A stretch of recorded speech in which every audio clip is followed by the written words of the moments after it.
So yun po mga banateros, mga kabiyaya, isang mabiyayang araw po sa ating lahat at eto na nga. Naku, maraming mawiwindang na naman dito. Maraming mawawala na naman sa katinuan. Maraming tag dito, hindi mapakali ngayon dahil dito sa balitang ito.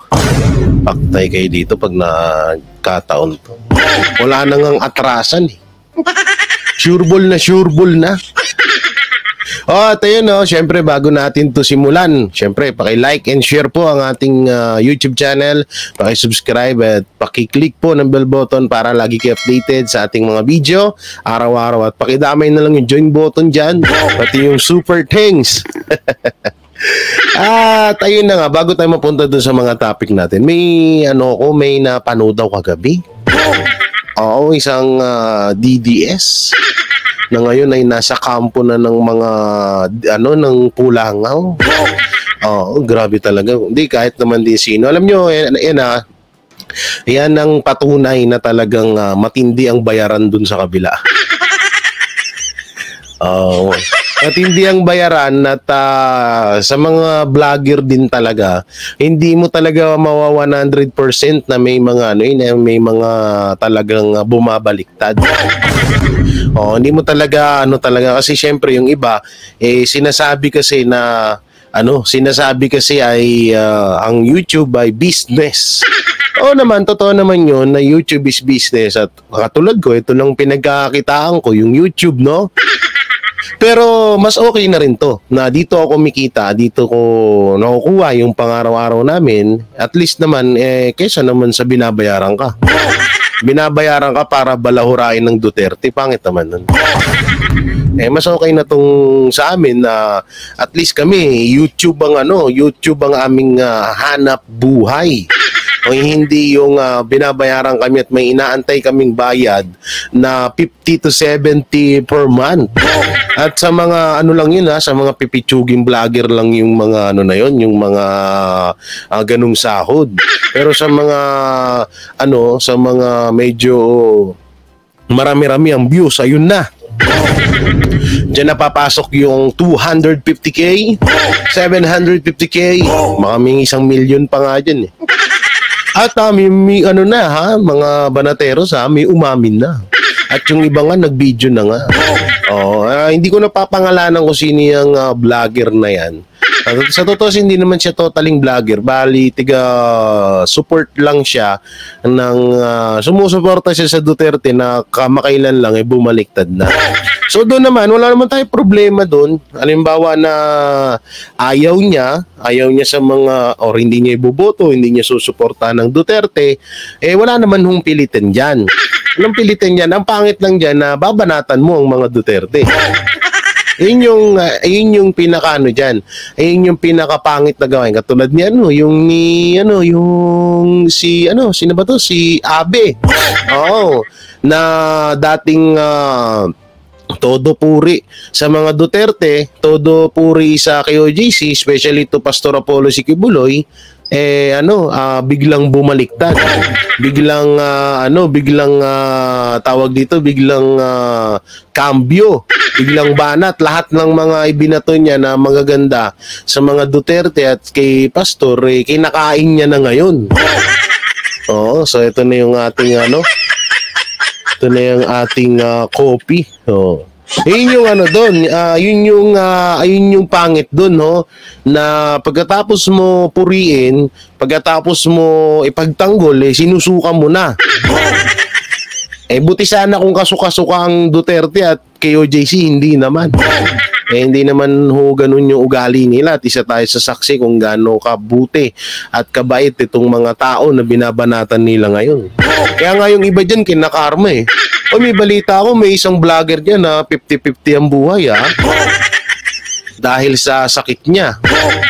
Sabi ko, wala, ganyan talaga. Ang karma nga, high-tech na. Hindi ngayon, hindi sa susunod na araw, hindi sa pangalawang biglang ngayon, medyo kalmado ka dahil, wala, hindi naman ako yung mga hindi naman ako tinadatnan ng karma. O ayun lang yun. Pero darating ang panahon, nakakarmahin at kakarmahin ka sa ginagawa mo. O yan, yung isang vlogger dyan, ako po. Balita ko may cancer daw, ako po. Sabi ko, kaya nga hindi ko na siya binabanatan kasi sabi ko, baka mamaya, baka maano pa tayo, baka mamaya, multuhin pa tayo. Kaya kayo mga banateros, huwag kayong sa mga DDS vlogger, kaya nga paulit-ulit namin sinasabi ng mga banateros, andyan sila Banat Bay, Boss Dada, Coach Oli, and Master Judea, at iba pa ng mga tropa natin, Solid Duterte, paulit-ulit namin sinasabi na magmatsyag kayo. O, kayo mismo ang umobserba sa mga tao, sa mga pinapanood nyo or sinusuportahan nyo mga vlogger kung yan ba ay legit. Baka mamaya hindi lang yan mapagbigyan, kung ano yung gusto nila biglang nang bumaliktad. Katulad nung isang yung baklang vlogger na yun. O ngayon, diba, hindi lang siya napagbigyan sa kagustuhan niya, lumipad na sa kabilang bakod. Pero doon, choice na yun, no? Choice na yan. Pero hiling ko lang sana, huwag niyang banata ng mga Duterte. Kung doon siya sumuporta, doon, walang problema yan. Halimbawa, sabihin niyo doon, bait-bait ni Marcos, boto natin si Marcos, boto natin lahat ng mga partido ni Marcos, walang problema. Choice mo yan, pero wag mo lang sasabihin dyan na kung ano-ano sa mga Duterte, yari ka sa amin yan. So, eto na nga, sa wakas. Oo, sa wakas, eto na, Oo, grabe, ginalaw na ang baso. No, ang daming nito. Ang daming mawiwindang nito. Paktay kayo dito. Oy, eto pa pala. Wait lang, may isa pa akong chismis. Pati pala ratings ngayon, parang ginagapang na.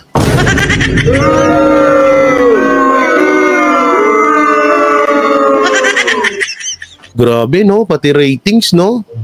Hindi kasi, minsan kasi may mga Pilipino na, tumitingin sila sa ratings, may mga ganun So siguro isang technique 'yon para masabi lang na para masabi na oy si nangunguna, sige, oy doon tayo bumoto, si mas marami doon. Kasi uso ngayon yan Yung mga ganyang mindset na ibang Pilipino. Uso yan yung doon tayo dahil marami doon. Oo, yun ang iboto natin, marami doon O yung isa, wag natin ibotin, wala man dyan O ganoon, kasi minsan yan ang basihan ng ibang Pilipino na hanggang ngayon hindi pa rin mabago-bago. Ewan ko ba bakit ganyan yung ibang mindset nila. O ngayon, pati daw yung ratings minamanipula na rin. Ako po. Hindi alam nyo, napakadali nun Kasi kung mga vlogger nga, nababayaran yan pa kaya. Hindi ko naman sinasabi na binabayaran sila. Pero kung mo yung sitwasyon, diba, may nilabas tayo na may mga vlogger na binabayaran ni Tamba. Di umano nandun sa video at yung vlogger mismo ang nagsabi na binabayaran sila. So, ewan ko, baka pati ang ratings na yan, ganyan na rin ang nangyayari. Meron nga ako napapanood yun, pati nga yung yung mga Facebook poster, yung mga nagpo-post ang about sa politiko, may mga na rin May mga talent na rin. Gago! Kasagwa lang nun, papakain mo sa pamilya mo, tas galing sa ganun, ako. Nakakasuka yun. Eto na nga, panoorin na natin. Eto, yan ay grabe. Mayor Baste, ginalaw na ang baso. Tatakbong senador kasama sina Marcoleta at Attorney Vic Tolentino. Ay, hindi pala, Rodriguez, sorry. Tolentino, gago. Buisit ka, Jay. Eto, panoorin natin. Ito na ang sanib puwersa ni Attorney Vic Rodriguez at Mayor Baste Duterte, ang ating mga future senators. Matapos nga i-anunsyo ni Congressman Rodante Marcoleta ang kanyang pagtakbo sa 2025 midterm elections. Aniya, handa na nga daw siya at wala nang atrasan. Lubos ang natuwa ang mga netizens dahil isang Duterte na naman ang tatakbo at magpapamalas ng kanyang kagalingan at tapat na serbisyo. Lubusang natuwa ang mga tao at lubusan naman din nagalit ang mga anti-Duterte. Gago! Hindi, yan talaga ang mangyayaring dyan. Yung mga ano dyan, yung mga crocodile. Naku po, hindi na kapag yan, halimbawa may makapasok ng mga crocodile. Tapos may makatawid. Oo, may mga may mga tawag dito, may mga buhaya dyan, yung mga anti-Duterte na makasampa sa Senado. O katulad yan, yung mamaya panoorin din natin yun ha. Syempre, ilag sila dito. Basti yan eh. Duterte yan eh. Oo, talagang may sasabon sa kanila ngayon.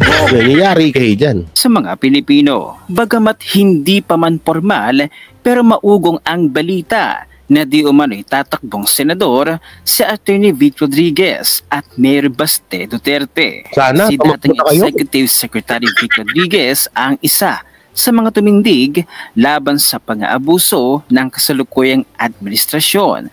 O eto putulin ko lang speaking of pagtakbo, kasi may mga syempre may mga diyan katulad niyan nila Atty. Vic, Atty. Trixie, si Panelo ata, si Doc Lorraine Badoy, si Kay Eric, di ko alam kung sino yung mga tatakbo, no? Pero buhos na natin ng suporta sa partido ng mga Duterte. Ngayon, baka natatakot kayo na Sir J, kasi minsan parang nakakatakot na. Gawa ng ayaw na naming maulit yung nangyari ngayon na ginamit lang ang mga Duterte sa pangangampanya para manalo sila. Ginamit lang ang Duterte para manalo sila sa pagtakbo nila sa gobyerno. Ngayon, ang katwiran ko naman dyan sa mga ganyang katanungan, siguro hayaan na lang natin. Siguro sila naman magdadala nun. Tsaka hindi naman yan lalabas at lalabas yung baho nila kapag ginawa nila yun. Na isa rin sila sa mga mangga. Hindi tingnan nyo katulad nila Senator Bato, Senator Robin, Senator Bongo, na talagang hanggang ngayon ay kahit anong nangyayari, na kahit sinasabihan nila na underdog ang mga Duterte, kesyo wala na daw lakas ang mga Duterte, kesyo mahina na daw sa taong bayan ng mga Duterte, andyan pa rin yung mga senator na yan na simulat sa pool na talagang sumusuporta sa mga Duterte. Ngayon, kung may mga tumakbo man ngayon na bigla nating malalaman na siya ay parang ginamit lang ang Duterte para sa ikakapanalo niya, nasa sa kanya na yun.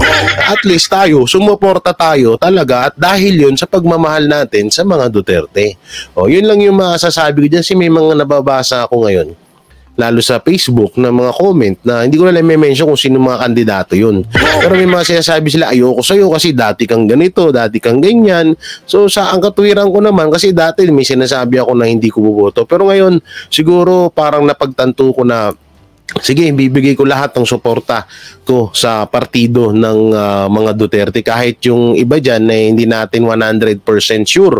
Kasi nga ngayon lang natin di sila nakilala at ngayon lang din natin narinig yung mga pangalan nila.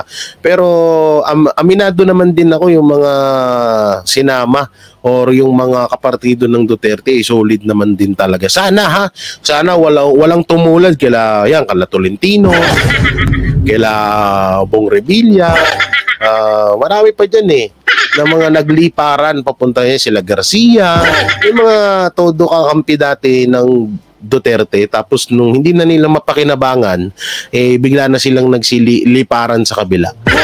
Sana hindi na lang mangyari yun. Tuloy.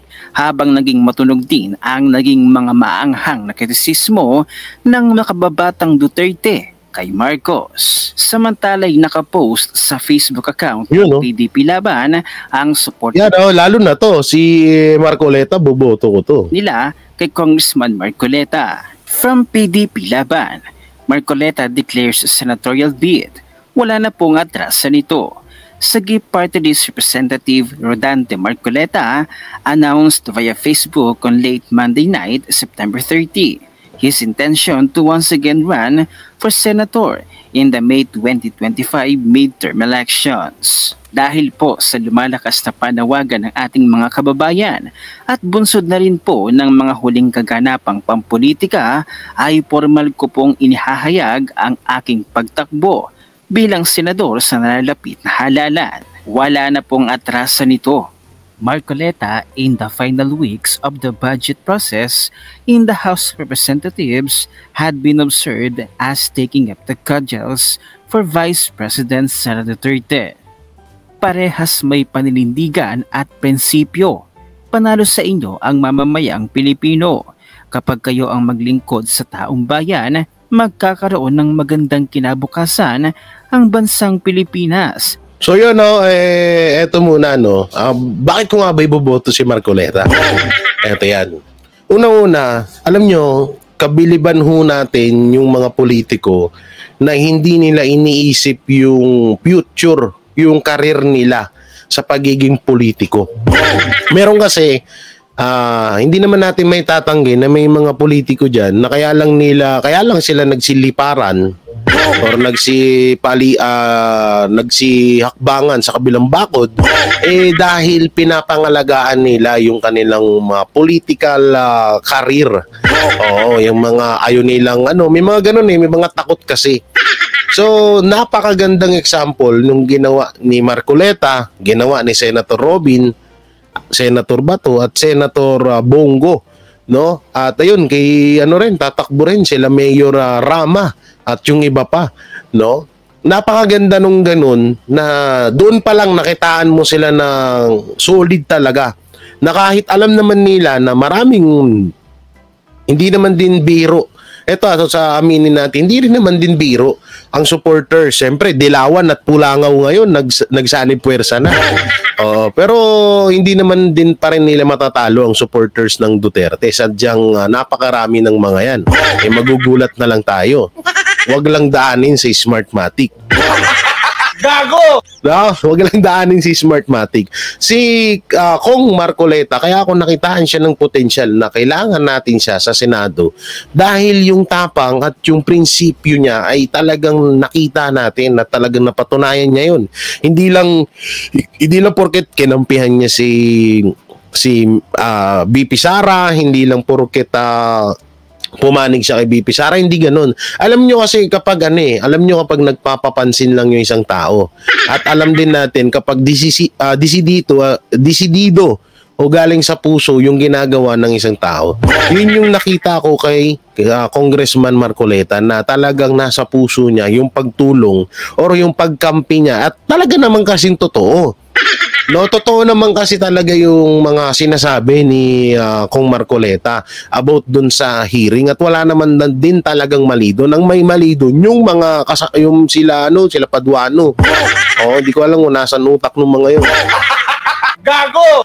Kaya yun ay ko. Ngayon kay Attorney Vic naman, wala akong masasabi kay Atty. Vic. Wala naman ako masasabi dyan at yung sa ibang kaalyado. Kasi may mga, syempre, ako, kung ano yung alam ko na sa mga Duterte, yun yung susuportahan natin. Dahil alam naman natin yung mga, alam nyo, napakaganda naman din talaga, napakagaling ng mga Duterte pumili or hindi to sa totoo hindi naman sila namimili. Pusang loob naman talaga na mga nagsisilapitan sa kanila yung mga yan para makipartido or maging membro ng PDP Laban or maging ka-aliado nila, no? So hindi naman ganoon ng mga Duterte. Pero alam naman natin na hindi naman din alam naman natin kung gaano katalino mga Duterte. Alam nila yung mga alam nilang huhuda sa kanila at hindi. Yan baka sabihin nyo, bakit si Tolentino? Alam nyo si Tolentino noon pa man ganun na ugali noon. Di ba kayo nasanay? Si Tolentino, ganyan na talaga ugali niyan dati pa. Patalon-talon talaga yan. Kaya nga binansagan na datipaklong yan. The grass crapper ba yan? Ano English ng tipaklong? Sorry. Gago! So doon, alam na natin na ganun yung ganun yung ugali niya. Kaya masanay na tayo doon. Ngayon, ang pinaka-inihiling na lang ko sa inyo ay suportahan natin yung partido ng mga Duterte. Kung maaari, lahatin natin. Pero syempre, masusunod pa rin yung gusto nyo. At yung partido naman ni Marcos, wala naman tayong magagawa doon . Wala tayong magagawa doon, talagang hindi natin sila buboto. Tangina nabudol na tayo, tapos mapabudol pa kayo ulit. Tingnan nyo nga, tapos si DILG Abalos, boboto nyo. Si Manny Pacquiao, boboto nyo. Although, hindi naman din biro ang mga supporters ni Manny Pacquiao. So baka may pagkakataon na manalo. Yung nga lang, mas pinatunayan ni Pacquiao na wala siyang isang salita. Kasi nga, yung kay Manny Pacquiao naman, may mga sinabi siya about kay Marcos noon na hindi niya nga daw titigilan ng pamilyang Marcos. Mapanagot lang sa Siguro, dahil, di ba, may issue din yan si Manny Pacquiao about dun sa parang tax ba yun? Hindi ko alam kung tapos na ba yun. Malay mo, kaya nga sabi ko sa inyo baka may kinakatakutan lang kaya naging partido doon. Pero, hayaan na lang natin sila. Ganun talaga ang mundo. Yung iba, hindi mo talaga mapiplease kung nakumampi sa'yo, hindi. Meron dyan na ipinanganak ka na talagang galit siya sa'yo. Hindi mo lahat ng tao dito sa mundo, hindi mo yan mapapakiusapan na maging okay kayo. Maging okay siya sa'yo. Or maging okay ka sa kanya. Lahat yan talagang nangyayari yung ganyan na may mga ngayon. Mas maganda, mag-focus ho tayo sa partido ng Duterte. Doon tayo mag-focus at suportahan natin at ikampanya natin. At ngayon pa lang ikakampanya ko na. At eto sa Maynila, sa District 3 ba, nakakalimutan ko. Visit. Dyan sa Maynila, boto natin mga tropa pits natin dyan pakiboto naman po si Mocha Uson.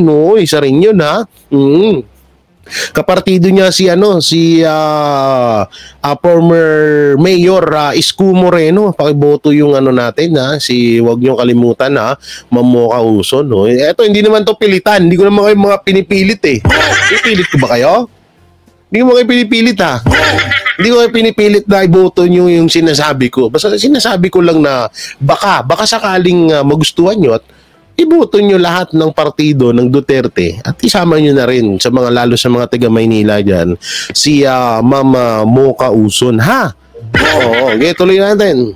Dahil tapat kayong magserbisyo. Duterte, Marcoleta, PDP laban. Labanan ng mga tiwaling magnanakaw, korap sa pera ng taong bayan. Wow! Biggest straight vote, PDP laban. Ito ang nagtataginting ng mga senador sa 2020. Alam nyo may pumasok na naman sa utak ko. May nabasa kasi akong pangalan dito. Bantayan natin lahat ng line-up ni Kuting at Tutut. Ito ko lang biglang pumasok sa isip ko. What if na makapasok nga sila? Yung mga bataan ni Marcos. Sa tingin nyo talaga sa buto ng taong bayan yun? Hindi nakakanaano kasi ako nahihiwagaan ako. Kasi hindi naman din tanga lahat ng Pilipino Alam nila kung ano yung nakikita nila Katulad na lang yung ginawa ni Abalos sa KOJC. Diba? Maaaring gawin din sa inyo yun.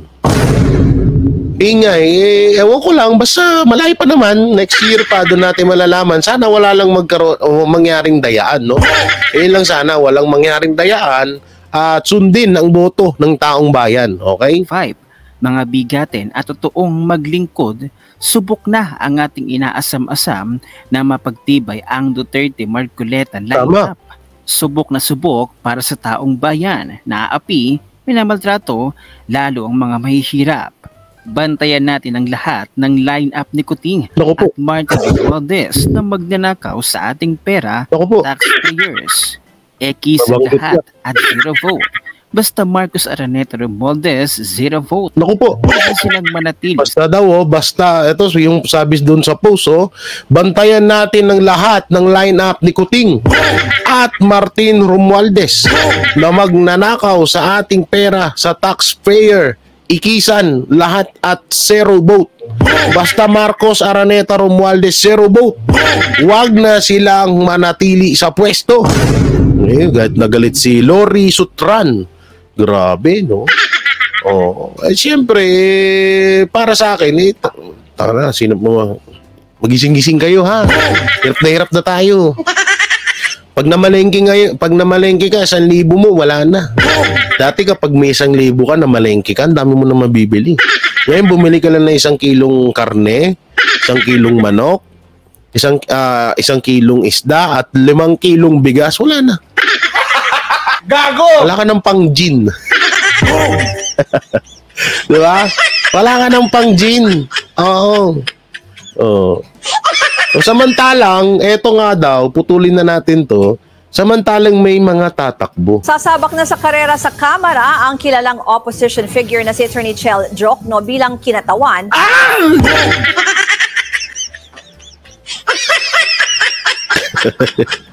Ito ang mga walang kadala-dala. Ito, 2025 midterm election. Ito, no,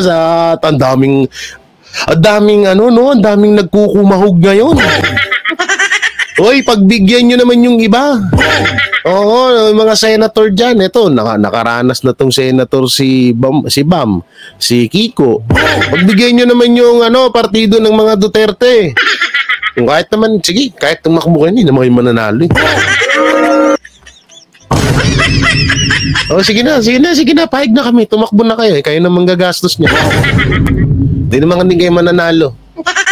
Oh, ito, Attorney Chel Diokno tatakbo sa Kamara bilang lead nominee ng Akbayan Party List.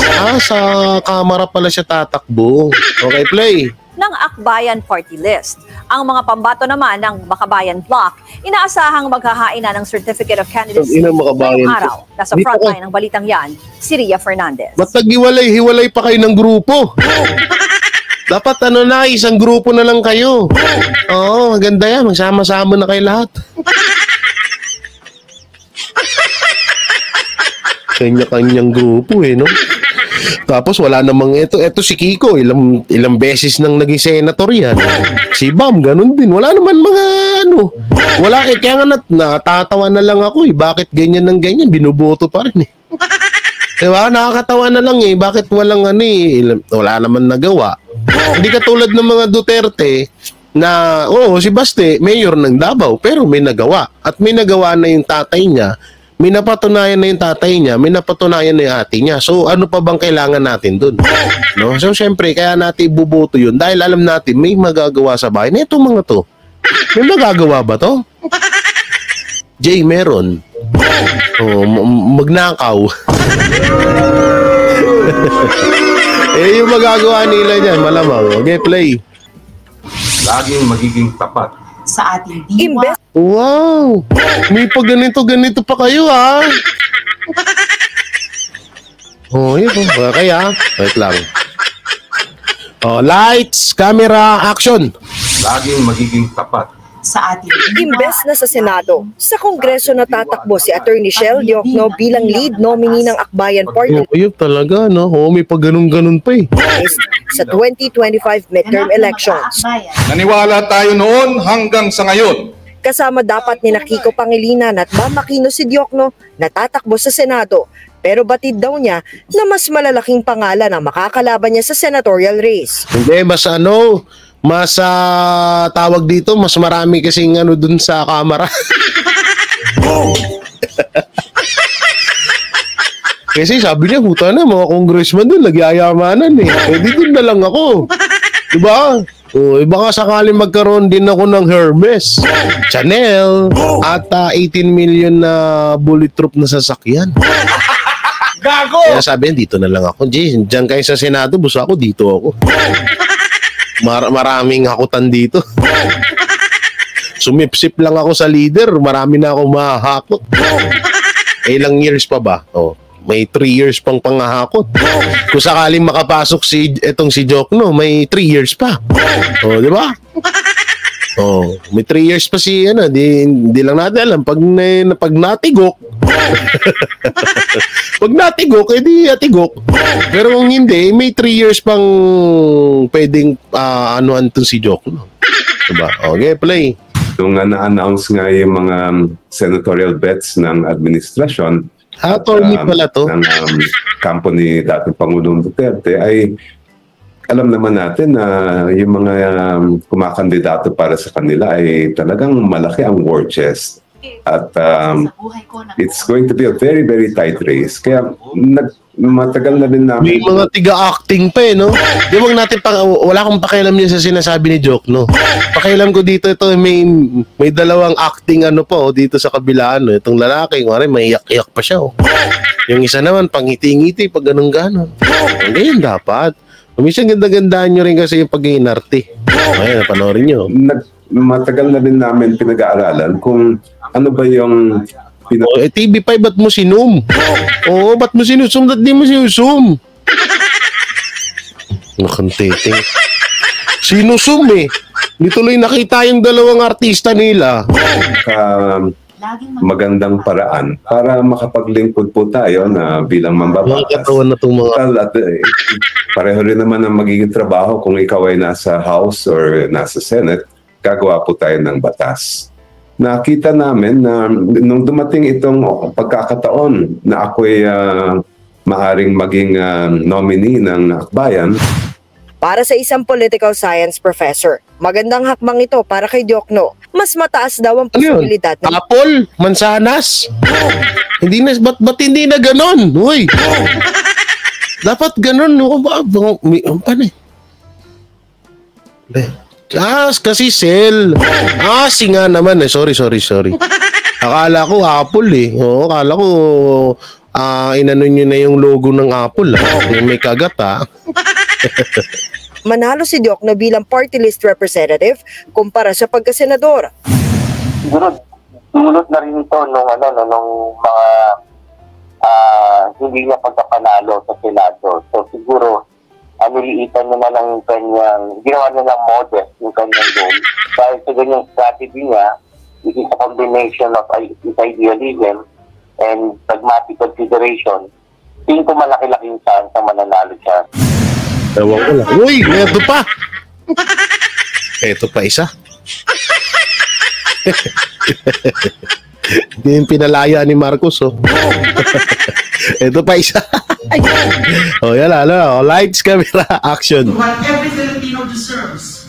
Una na ring inanunsyo ni dating Senadora Laila de Lima na tatakbo siya sa Kongreso bilang lead nominee ng mamamayang Liberal Party List. Kongreso din. Ano naman kaya kalaki ang tiyansang manalo rito ni de Lima? Hindi, ang pangit ng tanong niyo Ang pangit ng tanong ng TV5, pakinggan nyo. Ang Liberal Party List. Gaano naman kaya kalaki ang tiyansang manalo rito ni de Lima? Gaano naman daw kalaki ang tsansa na manalo ni de Lima? Hindi dapat tsansa na manalo. Ang tanong dyan, gaano kaya kalaki ang mahahakot ni Diokno at ni de Lima? Gago! Yun yung tanong doon. Malaking tsansa. Hindi mananalo yung... Ewan ko lang pero... Ewan ko baka hindi rin kahit paano, may mga butante naman ang dinawan. Malay nyo naman. Tsaka suportado naman sila ng administrasyon O kahit iba... ito sumabit. Sumasabit yung lalamunan ko.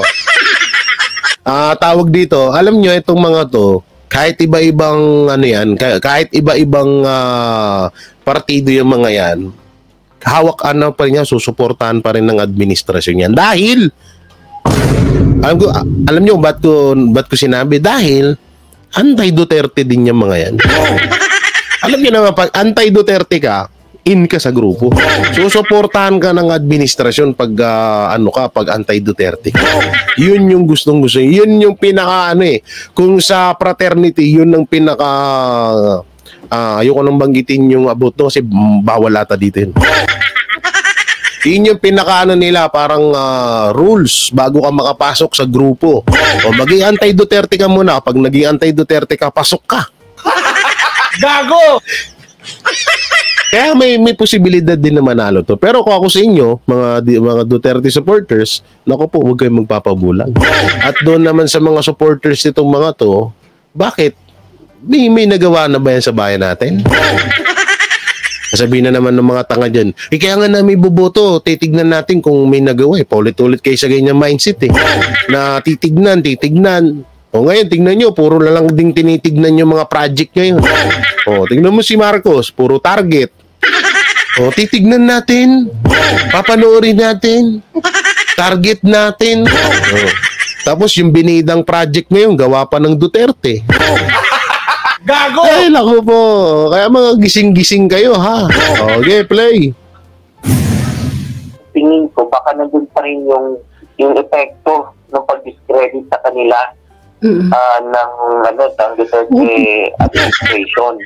So siguro it will take more time bago sila matanggap ng publiko, no? At maihalal sila sa mga matatanda. No, hindi pa rin ito. Basahin natin ha. Tingin ko baka nandun pa rin yung epekto ng pag-discredit sa kanila ng Duterte administration. Ano daw? So siguro it will take more time bago sila matanggap ng publiko. Talagang noon pa man di na kayo tanggap. Noon pa man Noon pa man hindi na kayo tanggap. Tapos ngayon pa kaya ay mas lalong hindi kayo katanggap-tanggap. Huwag na kayong umasa. Ang Bakabayan Coalition naman. O bakit kaya hindi nagpapakita si hindi kayo nagpapakita si Gadon? Siguro nanawa na rin, no? Panay talo eh. Siguro nanawa na rin si Gadon, no? Panay talo naman ako. Ayoko ng ngayon nahanap-hanap ko nga si Disbar Badon eh. Disbar Gadon eh. Attorney Disbar. Oo, hinahanap-hanap ko, tagal nang nawawala ngayon. Eh. Pinatahimik siya, no? Kasi puro ngawa, wala utak eh. Handang-handa na sa paghahain ng Certificate of Candidacy. Ito, Bidato, bilang isang guest. Yung Ayon mga sa campaign manager nila, si Renato Reyes, ito raw ang unang pagkakataong umabot ng 11 ang kanilang senatorial candidates. Hindi, pero pala pwede to. pa raw yan matagdag. Pala to, akala ko sila Castro. Yun nga lang, aminado sila na hindi magiging madali ang kampanya. Ang daming sila sa tour nga, oh. Ang daming mga tatakbo, no? Ikaw ba naman, makita mo yung makita mo yung mga gamit ng mga congressman ngayon. Hindi pa nabuungkat yung mga kagamitan ng mga senator diyan. Mga congressman pa lang. Kaya nga ang daming nagkukumawag ngayon eh. Kaya nga may isang vlogger diyan natatakbo daw sa pagiging senator. Oo, na impluwensyahan ng mga ni-reactionan niya. Sabi sana all may Hermes. Gago! Oo, kaya yung isang vlogger para daw may boses yung mga vlogger. Ulul mo, vlogger ka ni Trillanes, paano magkakaboses kami sa'yo? Gago! Gago ka ba? Definitely, hindi namin kayang makipagsabayan doon sa mga TV ads, no? Doon sa bilyong-bilyong ginagastos para sa kampanya. Definitely. Bilyong-bilyon? Hindi rin kami namimili ng boto dahil una, mali yun. Pangalawa, wala naman kaming gagamitin, no, para doon. So, ang focus namin niya... Huwag na kayo ko tumakbo. Gago! Kung nakadali yan, ba't takbo ka? Sige, takbo nga, nagpapa-Hawaii pick ka dyan.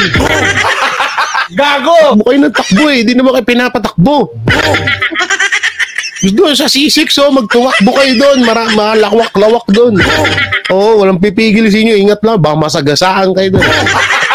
Gago! Takbo kasi kayo, takbo eh. Ngayon nagsasabi kayo, hindi naman kasi kami katulad ng ibang dano, bilyon yung ginagastos. Yun naman pala, alam nyo naman pala, huwag na kayo tumakbo. Para saan? Ito lang napaka-logic lang tatakbo sila na wala namang silang pera sinasabi nila yan.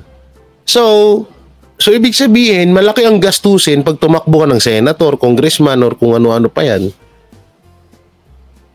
Magsasayang ka ng pera sa wala kang kasiguraduhan. O ngayon, pag nanalo ka, edi babawiin mo yung pera na ginastos mo.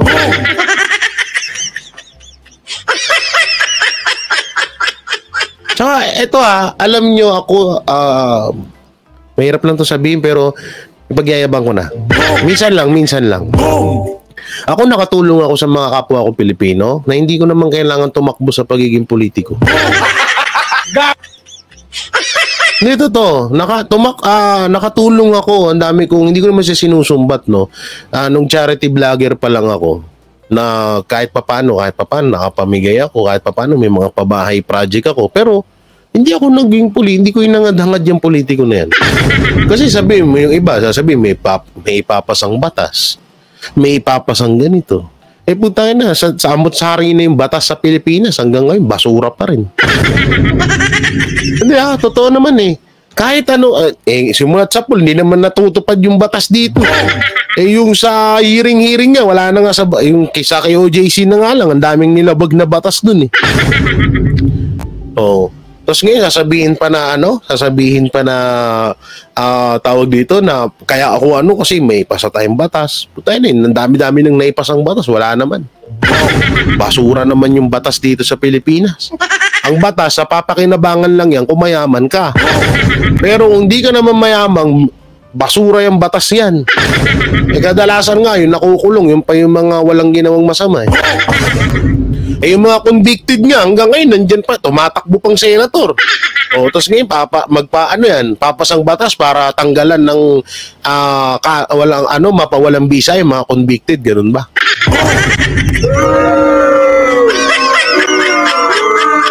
Katulad lang ni Franz Castro, tatakbo. Si Saturco Ocampo, tatakbo sila. Magpapasa ng batas. Anong batas ang ipapasa kung sila nga mismo lumabag sa batas?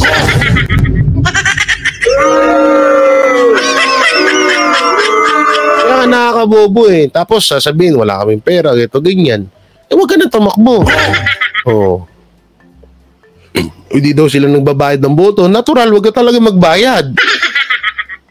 Yan yung tapos pag nakaupo ka na, ano mo. Kaya ang dami nagyayamanan ng mga politiko ngayon eh. Kasi nga kahit na walang pera, basta manalo lang, tapos nung nanalo, ayun na. Kaya ang daming mga galit na politiko sa mga Duterte. Kaya ang dami nilang galit. Kasi nga na-jeta sila eh. Hindi sila makapagnakaw nung panahon ni PRRD. Lalo na kapag naging presidente na si Basti, si Mayor Basti Duterte o kaya si BP Sara or kung sino man sa mga Duterte ulit ang makaupo sa pagiging presidente, di jeta na naman sila. Yun yung iniiwasan nila diyan, yung maulit yung kahirapan ng mga politiko na hindi sila makapagnakaw sa kaban ng bayan. Yun. Nagalit ko ako eh. Hindi, totoo naman kasi, di ba? Kaya nga medyo, wala ka mo pala pera, tapos tatakbo ka. Tapos anong gagawin mo kapag nanalo ka? Di babawiin mo yung ginastos mo. Yan ako. Tsaka, bakit mo kailangan ng pera? Kung talagang lihiti mong gusto mong hindi mo na kailangan sabihin yun. Hindi mo na kailangan sabihin yun na, tatakbo ko pero wala akong pera. Hindi mo na kailangan sabihin yun. Kung tumakbo ka, iboboto ka ng taong bayan, kung iboboto ka nila. Tapos, yun lang yun. Diba? Napakadali. Narinig niyan na sinabi ng mga Duterte? Na tatakbo sila pero wala silang pera, tatakbo sila, hirap na sila. Hindi, kasi alam nila kahit tumakbo sila at wala naman silang gagastusin dahil hindi naman talaga nagbabayad yung mga Duterte sa mga buboto sa kanila. Alam nilang mananalo sila at alam nila susuportahan sila ng taong bayan dahil may nagawa na kasi talaga sila. At least may napatunayan sila. Itong mga to, may napatunayan ba? Huwag nyo nga kaming gawing tanga. Sige, magsitakbo kayo. Sabi, gusto nyo yan eh. Gusto nyo magpaka-stress sa buhay nyo. Hindi go. So yung mga banateros, mga kabiyayaan, nung may kukomento nyo sa mga napag-usapan natin, sana po ako nananawagan sa lahat ng subscriber ko na suportahan po natin ng partido ng mga Duterte, at kung tumakbo man si Mayor Basti Duterte, suportahan ho natin sa darating na 2025 election. Sana po maging solid pa rin ho tayo kagaya ng pagboto, pagsuporta natin kay BP Sara at kay dating Pangulong Rodrigo Roa Duterte. Sana wag na ho tayo magpabulag at magising na ho tayo sa katotohanan na Duterte lamang ho ang tanging magsasalba ng kahirapan dito sa ating bayan. So maraming salamat. Ingat po kayo palagi. God bless and peace and bye-bye. Yan ang Banateros, walang inuurungan. Pag tama palakpakan, pag mali ay babanatan. Yan ang Banateros, boses ng ordinaryong Pilipino. Banateros ay walang makakaawan, walang inuurungan. Banateros ay tinutulungan.